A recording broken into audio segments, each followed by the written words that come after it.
flat.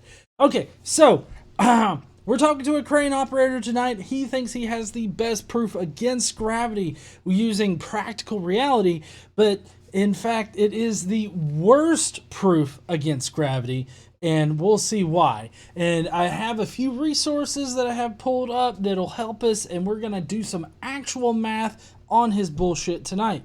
So I hope you're ready for that, and there's no way that I won't fuck that up.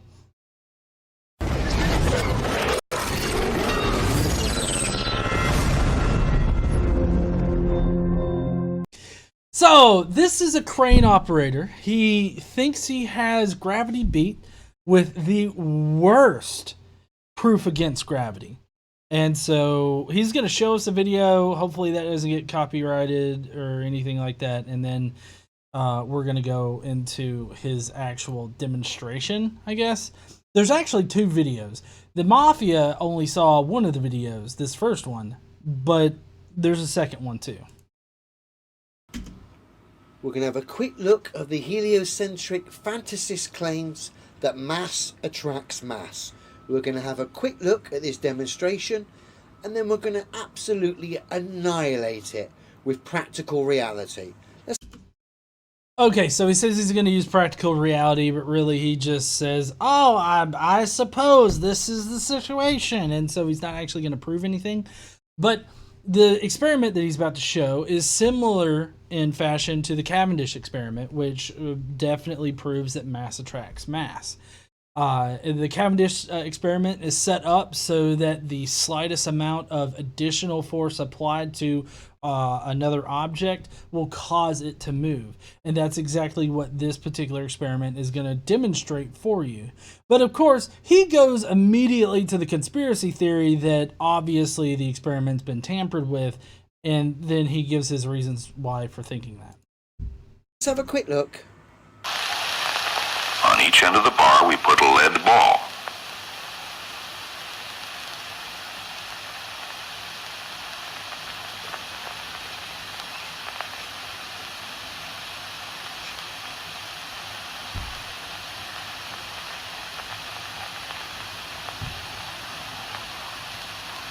The 2 balls balance and the bar is free to turn. Now we put another ball on the left side of each of the 2 original ones. Cue the psychedelic magnetic music to get you to believe in this absurdity. Let's have a look. If everything... I don't know why, but it bothers me that he's like, let's have a look at the very beginning of it, and then in the middle he's like, cue the psychedelic magnetic music to make you believe this shit. Let's have a look. It's like, I was already having a look, motherfucker. Why you don't need to repeat yourself on this shit. Just let it fucking play. Also, does anybody else feel like this has something to do with like homosexuality? Because you have one ball attracting another ball, and it just feels a little homoerotic to me. Attracts everything else, the balls should attract each other and the bar should move. There is an attraction of gravity between the lead balls. Yes, so before he goes into why he thinks this is all bullshit, gravity actually does have a law that describes it. A law is a mathematical description of some kind of physical thing that happens in reality.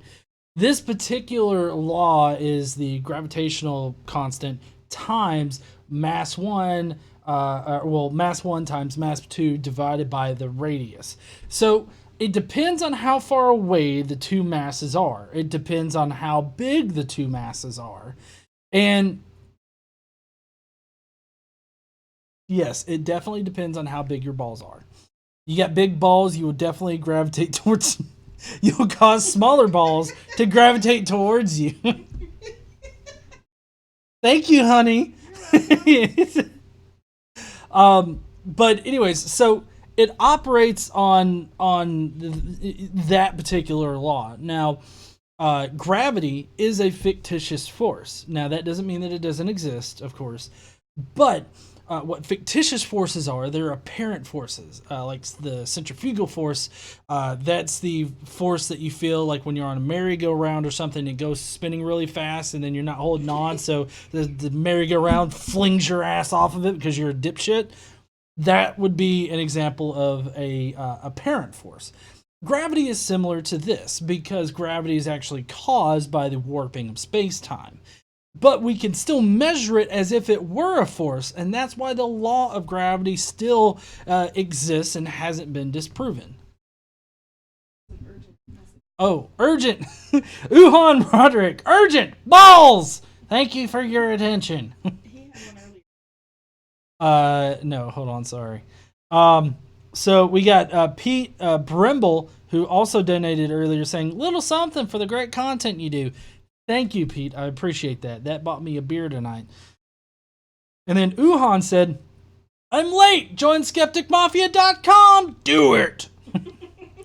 There are actually a few new levels for it. Not since the last time I announced, but there's a shill level where it's just $1.99 a month, and you can use all the awesome emojis that you see in the chats right now. So yeah, if you want to do that, do that.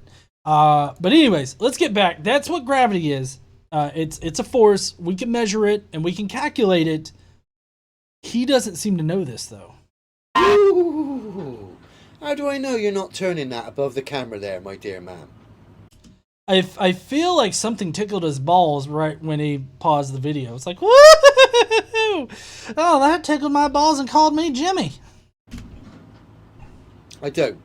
But what I do know is what you're showing me there is utter nonsense of the highest order. And I can show you why. Bear with me. Baron. And this is how I know that chap was talking utter nonsense. Core, approximately 60 tonne, plus 30 tonne of staging and shuttering. So according to that chap, every time I go next to that core with the crane, there's some attraction, some mass attracting mass. So the block or the load, according to that chap, should be pulled towards the greater mass. Bearing in mind, I've got not only to the right, we've got the Earth pulling, according to the globe. But of course, to the left, you've got the Earth pulling plus another 90 tonne. So there should be a greater mass pulling on the crane's load or the crane's block. Right, just come up here to give you a slightly easier demonstration. We'll pretend. Okay, so he's laid out his thing here for what he's wanting to do. And he's given us some numbers, okay? And let's just say that the base thing that he was talking about, let's say that's 90 tons. All right, so what's 90 tons? 90 tons to kilograms. 90 tons is 81,646.6 kilograms. What?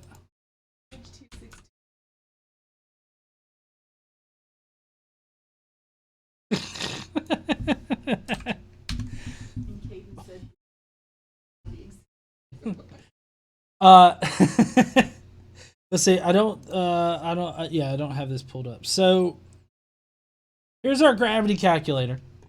Now let's say that he is just, maybe 5 feet away, right?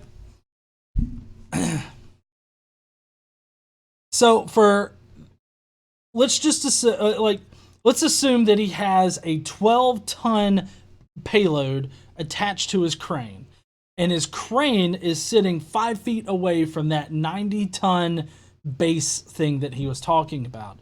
That's going to result in a gravitational force between the two things of 0.0255 newtons. Now, what is the effective weight there? If you wanted to compare this to like a weight that you could measure and feel, what would that be? And that's why I also have a newtons to kilograms thing.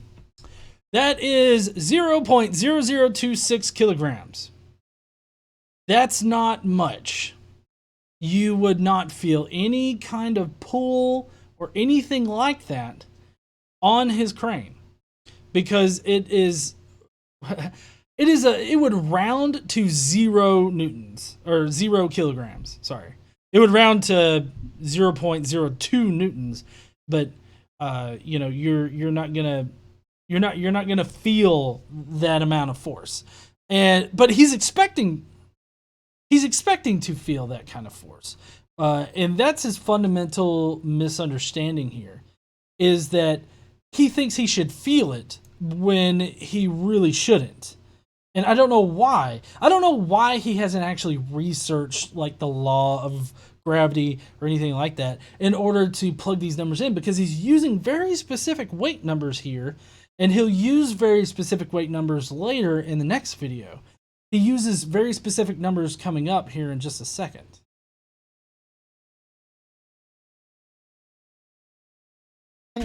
This is a building or the core. So according to the claims of the heliocentric fantasist, every time I come down, let's assume my finger's the crane with a load. With a load, let's say that's a 200-ton building. I'm coming down with a load, say some concrete.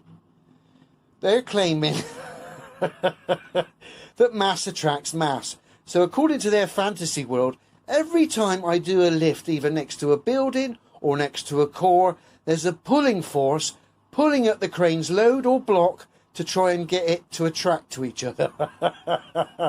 Don't you think if that was real, tower crane drivers, every crane driver on earth would need to be taught that?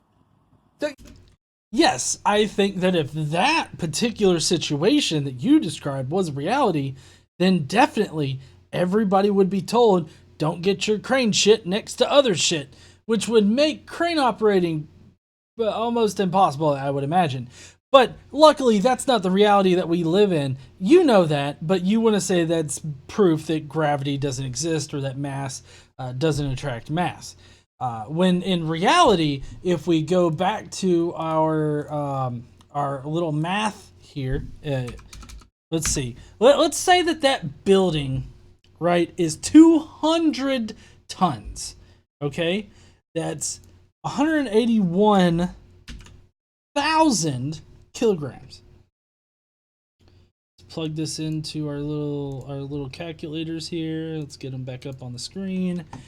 All right, so mass 1. Let's say it's 5 feet away from that building. That's an effective gravitational force of 0.056. So a little bit more because the mass is bigger. It's still the same distance away that we calculated before, but still, it's very small. So let's see, what does that actually equate to in kilograms? 0.00579. Why am I not fucking surprised that this would not actually work the way you think it would work? And so the heliocentric model, which it's not the heliocentric model, it's the law of gravitation that I used right here on this stream to prove you wrong, it says that it would not affect your crane like you think it would. So you're straw manning the heliocentric model, the law of gravitation, science in general. Like, you're straw manning all of that. Nothing you say is actually making sense. This is not reality that you think that you live in, because you think you live on a flat earth where gravity doesn't exist. And I would love to hear what you think is causing all of us to be pulled down to the earth. And this is all not even accounting for the fact that like 200 tons does not come close to the mass of the Earth. So whatever effect like that building would have on your payload would be trumped by the effect of the Earth. So unless you had a Cavendish sort of experiment hooked up, which your crane is not. There's too much friction and shit going on there for your crane to actually be affected by it. All right. Okay, let's see. He's got a few more seconds here on this one. You think that? It's just nonsense of the highest order. Prime example, a library building years ago. I had 6 ton in a concrete skip. Inside this massive library building, there were students in the windows, at the benches, studying on their computers. I had 6 ton of concrete. Now, thankfully, the mass attracting mass is utter nonsense, because the 6 ton of concrete would have gone straight through the windows and destroyed the library building of the university, and probably took out quite a few students as well. Well, if we lived in that particular reality, yeah, that would have been pretty fucking horrible, right? But luckily, we don't live in that fucking reality. So, you're saying that you had a 6 ton payload. Well, that 6 ton payload is half of what we calculated here. What we calculated here ended up to being not that much force being applied to your crane. It's so little that you wouldn't even notice it if you were just standing there. So that's actually not reality. That's not what would happen. And you are not proving that gravity and mass attracting mass as being like utter nonsense of the highest order. Like, I hate how he talks. It sounds so dipshitty. Anyways, we get another super chat from Pete Brimble that says, "Have another beer on me." Oh, thanks, man. Actually, hey, hun, I'm out. Can you reload me, please? Thank you, honey. I got winged doing manly weightlifting. I have some. Yes, thank you.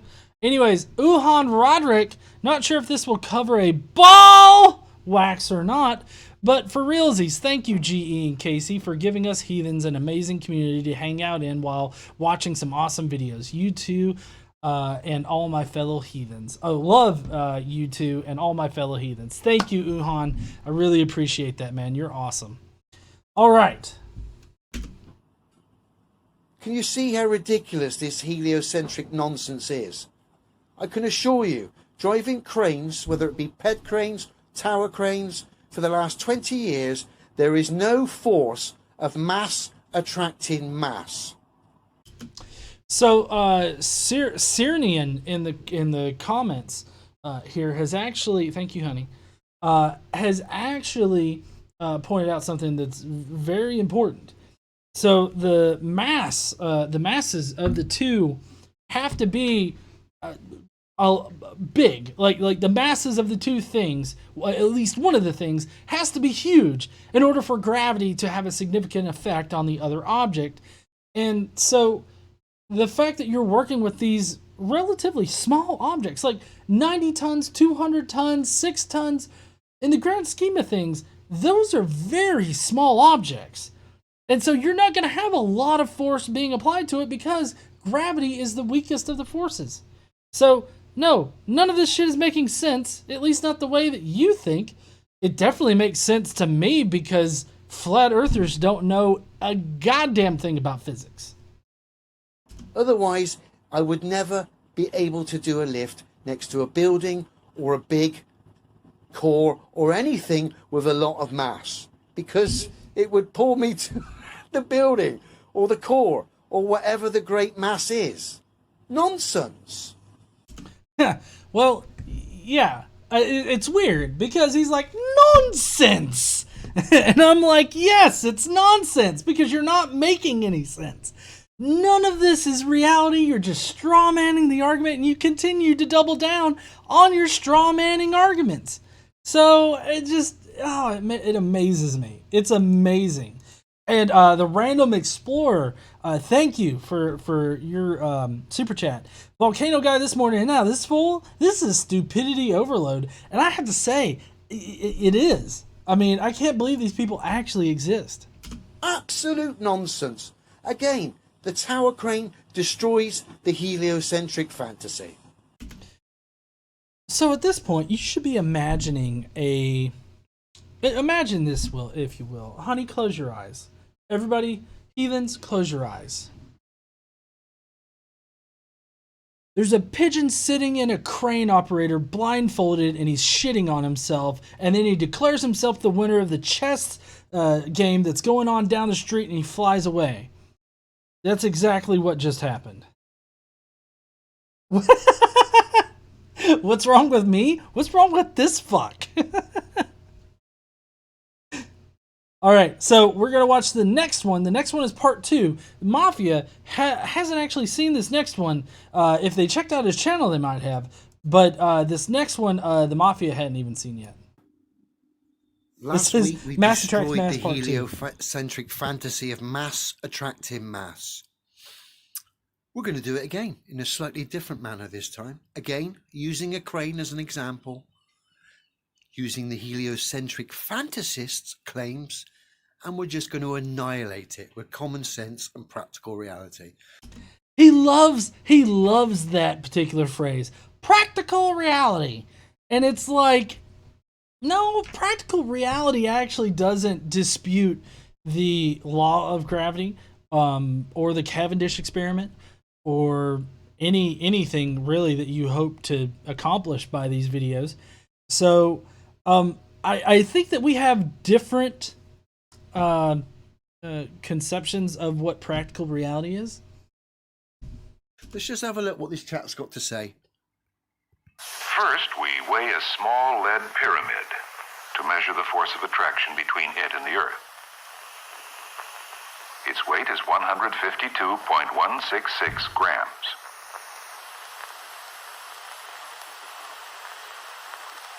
Now we move the heavy lead ball under the scale, adding its mass to the mass of the Earth.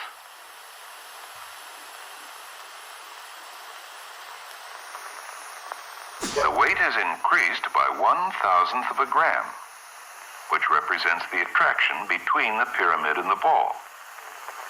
When the mass under the pyramid got bigger, the force of attraction did too. Utter nonsense, and this is why I know that. Bear with me. And this is how I know that what that chap was saying was utter nonsense. Yet, Oh, Jesus Christ. Is that like a coffee mug thing? Like a... What is he gonna do? I already know what he's gonna do. I don't even know why I'm trying to act surprised about this.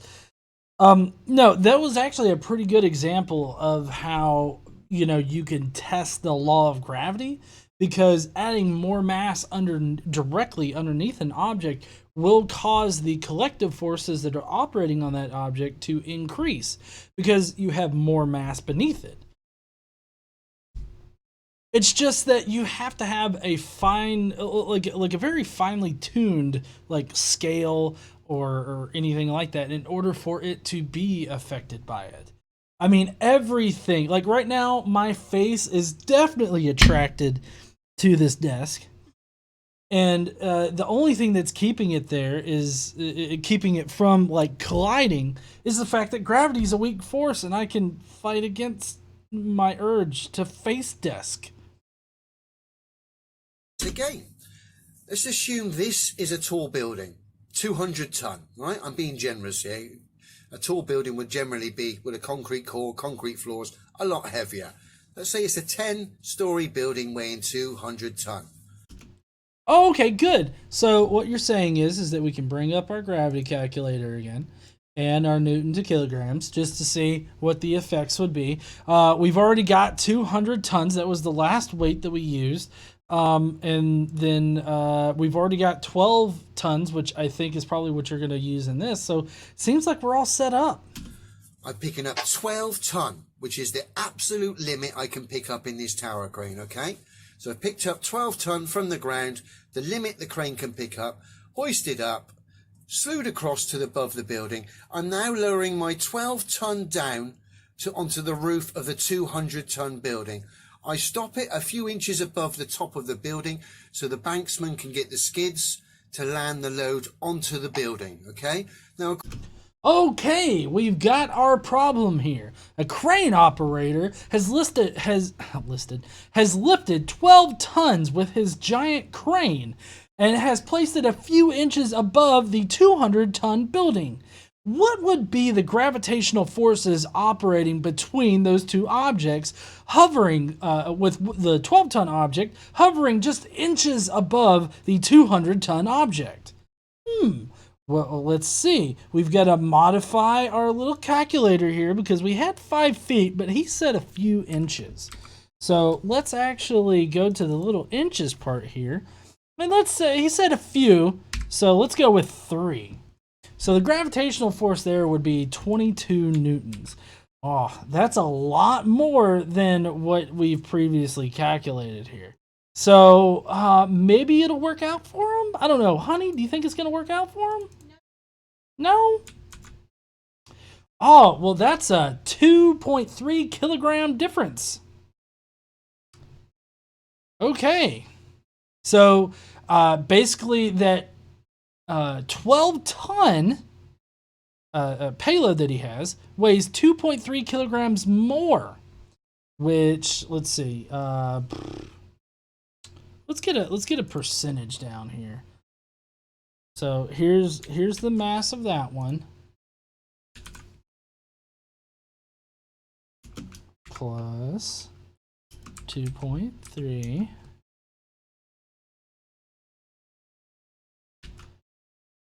Okay.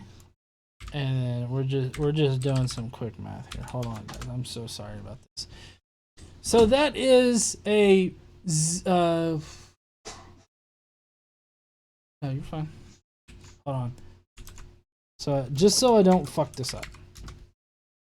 This is a 0.021% difference in weight.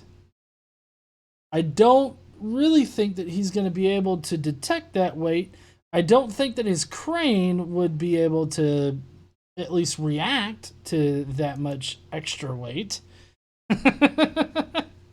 So let's see right here. What does he have to say about this particular physics problem? According to that chap, there's a pulling force when I get near that building, the mass attracting mass. Now, if that was true, and I'm at the absolute limit of my lifting capacity in the crane, and I'm above a 200 plus ton building, the so-called mass attracted mass would basically put the crane over the limit. And I'd get the fucking alarm bells ringing, as if the weight then would suddenly be too much. Bearing in mind, I'm at the limit of the lifting capacity when I pick this 12-ton load up. Now, according to them, the heliocentric fantasists, if that was real, and I know it's not, obviously, because the crane destroys that. Like I said, the moment that load was a few inches above the 200-ton building, it would basically overload the crane. We get alarm bells ringing left, right and centre, and the crane would be overloaded. And that would be the same for every single tower crane and crane on Earth. So it seems like Metal Jacket in the comments there is saying that that my numbers are totally inflated because it's from the actual center of mass and not from the top of the roof. This is a very good point, and I appreciate you bringing this up. So he said that it's a 10-story building. Let's see, how tall is 1 story? The height of each story is based on the ceiling height of each room. Generally, this is around 14 feet or 4.3 meters. So for 5 stories, that's going to be 21.5 meters is the height to the 5th floor, which would be the center of the building.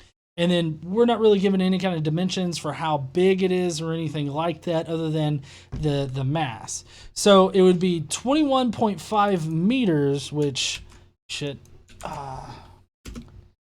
see, meters to feet. That's 70.53 feet.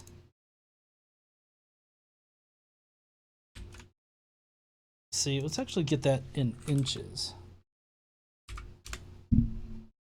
846 inches, so 849 inches. Let's see. Sorry, I'm doing some quick math here because he said it's 3 inches off of the roof. So we would need to know.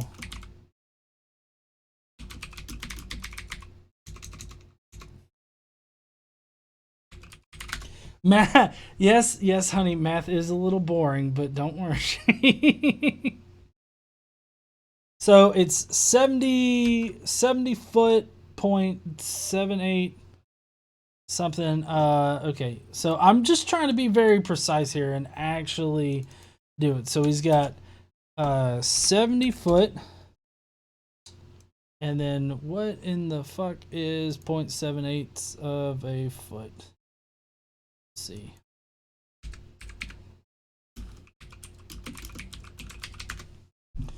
That is 9.36 inches. We'll say that's 9 inches. 70.9 inches. So that results in that much force being applied to it, which I think I still have. Yep, I do.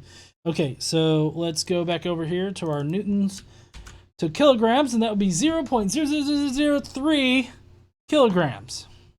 All right. A bunch of boring ass math later, we have our answer. Yeah, it's going to be orders of magnitude less. That's right, it is. So thank you so much for calling that out, because it makes his case even worse. But he's not actually going to think of that.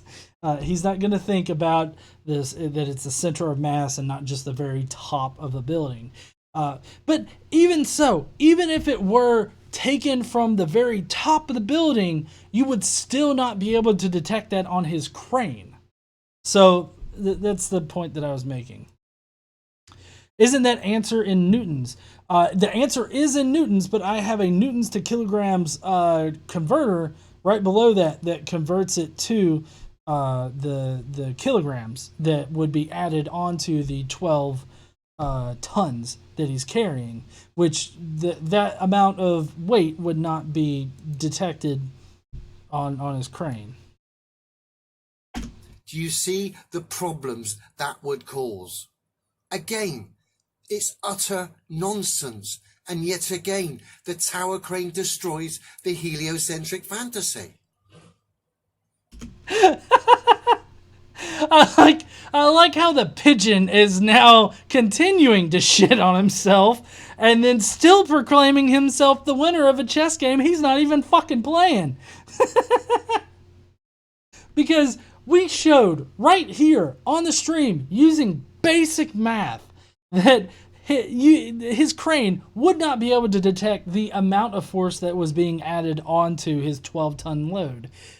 Everything that he was saying is not reality, and the law of gravitation is still holding strong, because we've been able to show how the exact amount of force that is being applied to it. So, oh man. Anyways, all right, that's enough of that shit. He's got a little bit more. I think he just sort of bullshits.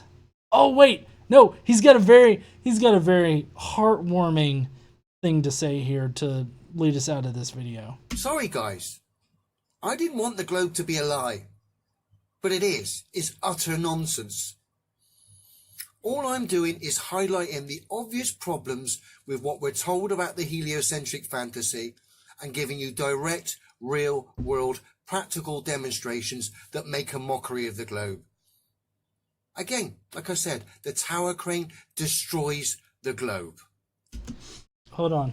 I gotta do this right. Guys, I didn't want the globe to be false either. But it's all a lie, and I'm just showing you with practical reality that it is a lie. I didn't want it to be a lie. I'm just pointing it out. Don't be mad at me, y'all.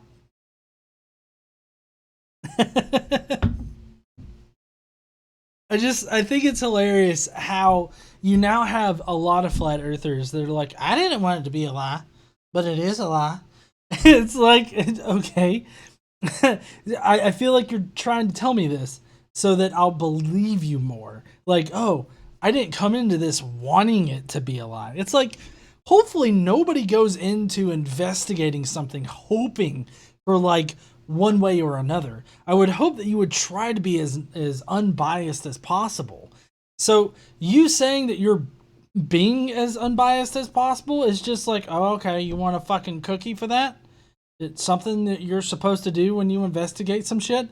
Although you didn't really investigate shit. You just watched a YouTube video and was like, hey, wait a second. My crane don't do that shit. I hang shit in the air like that right there all the goddamn time, and that shit don't happen in my crane.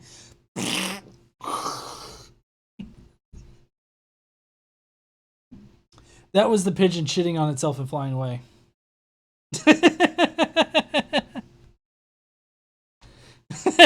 Metal Jacket said, I used to be an atheist like you, but then I took a Bible to the knee. Ironically, that's how most people became Christian, like back in the day.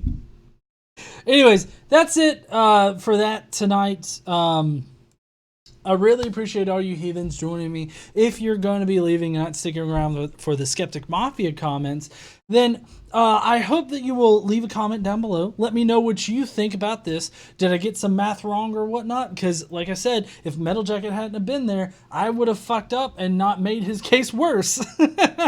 So I appreciate that, Metal Jacket. But if you have some more points to leave, please go down there in the comments and let me know what they are. That way I can be better informed on this particular, like, bullshit, I guess. Anyways, while you're doing that, make sure you smash that like button and subscribe. Don't forget to stand up, use your voice, and all that kind of good shit.